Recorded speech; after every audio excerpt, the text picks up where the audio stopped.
വിശുദ്ധ ഫ്രാൻസിസ് അസീസിയിലൂടെ സ്വർഗം സഭയ്ക്ക് സമ്മാനിച്ച പൂർണ്ണ ദണ്ഡവിമോചന ലബ്ധിയുടെ അസുലഭ നിമിഷത്തിനായി പ്രാർത്ഥനയോടെ ഒരുങ്ങി ആഗോളസഭ.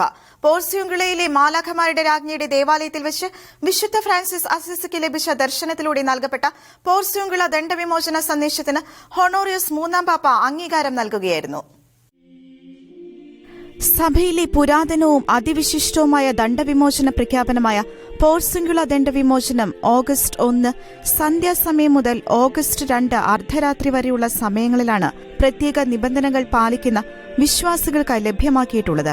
1216 ഒരു രാത്രിയിൽ വിശുദ്ധ ഫ്രാൻസിസ് അസീസി മനുഷ്യരുടെ പാപങ്ങളെ പ്രതി പ്രാർത്ഥനയിൽ മുഴുകിയിരിക്കവേ ഒരു മാലാഖയുടെ സന്ദേശപ്രകാരം പോർസ്യൂങ്കുളയിലെ മാലാഖമാരുടെ രാജ്ഞിയുടെ ചാപ്പലിലേക്ക് പോവുകയും അവിടെ വെച്ച് അദ്ദേഹത്തിന് യേശുവിന്റെയും പരിശുദ്ധ മറിയത്തിന്റെയും മാലാഖമാരുടെയും ദർശനം ലഭിച്ചതുമായാണ് ചരിത്രം പറയുന്നത്.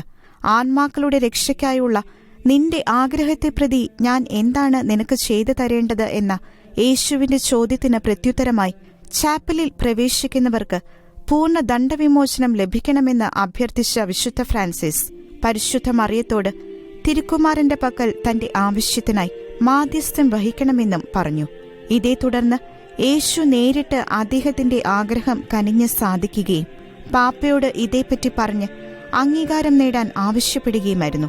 ഇതിൻ പ്രകാരം വിശുദ്ധ ഫ്രാൻസിസ് ഹൊണോറിയോസ് മൂന്നാമൻ പാപ്പയോട് സംഭവിച്ചതെല്ലാം പറയുകയും വേണ്ട തെളിവുകൾ ലഭിച്ച് ബോധ്യപ്പെട്ട പാപ്പ ഇതിന് അംഗീകാരം നൽകുകയുമായിരുന്നു. 1481 ഓഗസ്റ്റ് 5 സിക്സ്റ്റസ് ആറാമൻ പാപ്പ എല്ലാ ഫ്രാൻസിസ്കൻ ദേവാലയങ്ങളിലേക്കും പ്രസ്തുത ദിനത്തിൽ ദണ്ഡവിമോചന ലബ്ധി വ്യാപിപ്പിക്കുകയും പിന്നീട് വന്ന മാർപ്പാപ്പമാർ ഇത് എല്ലാ ഇടവക ദേവാലയങ്ങളിലേക്കും വിസ്തൃതമാക്കുകയും 1967 വത്തിക്കാൻ സൂനഹദോസിന് ശേഷം പോൾ ആറാമൻ പാപ്പ ഇത് വീണ്ടും പുനരംഗീകരിക്കുകയും ചെയ്തു.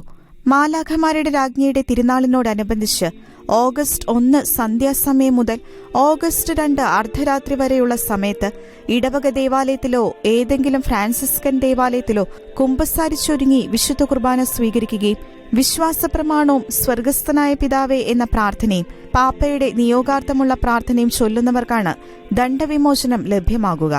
കോവിഡ് പശ്ചാത്തലത്തിൽ കൂദാശ സ്വീകരണവും ദേവാലയ പ്രവേശവും സംബന്ധിച്ച് സഭ നൽകിയിട്ടുള്ള മാനദണ്ഡങ്ങൾ ദണ്ഡവിമോചന ലബ്ധിക്കും ബാധകമാകും.